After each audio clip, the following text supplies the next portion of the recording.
Pumanaw na si dating MMDA Chairman Bayani Fernando sa edad na 77. Base sa mga impormasyon, nasabing nahulog umano mula sa bubungan ng kanilang bahay si Fernando at agad ding isinugod sa Quirino Memorial Hospital. Subalit binawian rin ng buhay. Sa isang pahayag, nagpaabot ng pakikiramay ang MMDA sa pagpanaw ng dating chairman ng ahensya.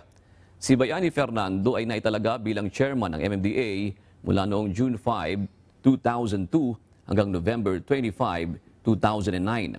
Kabilang sa kanyang legasiya ang Rapid Bus Lanes at ang Metro Guapo Campaign sa Metro Manila.